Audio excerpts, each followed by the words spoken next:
Nansubuga Aisha yakamala mulimu ogw'okutunda ebintu ebikozesebwa okukola entebe emyaka 17 obumbozi ebikwata ku Omulungu agamba nti yatandika n'akadde kamu naye nga terina kapito abukadde nga 6 era ng'okubulira kitandika n'okutuusa kati akyakulira bwayise mu industry area. Sijja kulima nti nno oba mwalimu kakadde mu business n'akakadde kali tekaweramu mu kapito yange naye genze ekoze eki ezimba mpola paka nentuuka ku miliyoni 6. Entandikwa ya Musumbu naye ate ne Mweso Eddonje anti agamba nga yakatandika bizinesi yabola katono okugwa kuba pamulya z'amaanyi nnyo naye kati akuguse mulimu guno era asobola okukola awatali buzibu. Banja muleke ate wonna abamanyiza nti bintu bya cash bakola ki bagula. Wanaffe twali twakatandika wano twawanga nnyo amabanja n'otunda akasawo k'emisumaali ne kaggwawo naye nga tokoleze eki tofunye nazigenda kuddayo kusuubula paka we nabiggalawo. Ebintu ebitwala ssente nnyingi ng'oli wakola bizinesi ng'eno mulimu engoye n'emifaliso. Kibuloka ky'omufaliso kigula akati emitwalo 5 n'asatu n'akisalasala mu mifaliso yebasobola okugyamu obuto obw'entebe. Ekyo kisinziira buloka yenkana ki nengisalamu emifaliso gya 6 olusi nengisalamu yinki 1 olusi nensalamu yinki 2 naye yinki 2 tezitera kuvaamu ssente bulungi. Ekibuloka bwajjako ssente z'okusasula n'abamuyambyeko abeera asobola okukikola kwakati emitwalo 5 n'omunaana.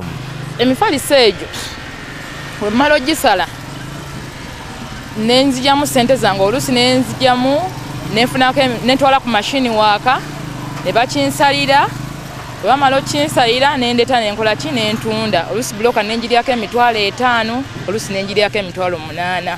Engoye zitwala ssente kuba Nansubuga nazo azigula mu muzinga buli muzinga agugula emitwalo 7 ate n'agusalasala n'agutunda mu mita nga buli muta agitunda wakati w'3,000 ne 4,000. Engoye zino zaawukana mu mutindo ng'ezimu azitunda bbeeyi okusinga ku zinaazo. Engoye zino nyinawo eza Eve nyinawo ofono mmusuubula 3,500 ne mutunda 4,000.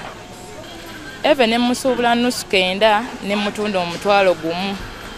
Nansubuga agamba nti abakola entebe basinga kwetanira emifaliso n'engoye zambazibwa okubanga byebijja ekifaananyi ky'entebe era ebisikiriza abaguzi okuzaagala ng'ogyeko emifaliso n'engoye ezikola entebe. Nansubuga era atunda ebikoba nga nabyo abisuubula mu bungi. Bya mirundi 2 tubaawo ebikoba eby'omufunampola n'agenda okukola entebe eyiye ne tusuubula ebyo ebikoba ebinene tubisuubula emitwalo 7 basibamu piisa 25 kati gwe okubyamu ssente nkiguze ssente bwe ziti n'osobola okitunda ssente ezisaanidde. Abajja entebe bino bakozesa okusiba entebe obutagwamu obugere bw'entebe sepulinyi zitita entebe okuba nga tezinyinga zitudde ku bimu byatunda emisumaali vanish asiga entebe naye babitunda mungi era mulejjalejja. Bizinensi eno ogenda oyongeramu mpola ng'ozimba obwongo buli kyowulidde banno kye batunda nga naawe oyongeramu twongeramu ebintu by'enjawulo kale bye tutunda muno oluusi bigoma ng'ebyo. Mu kifo ekya industry area omukyalo n'owakulira ku lwabusubula ebintu nga bino ng'ebikumi 3 naye ng'apangisa wakati emitwalo 2,25 naye ng'omusolo basasula emitwalo 3 omwaka.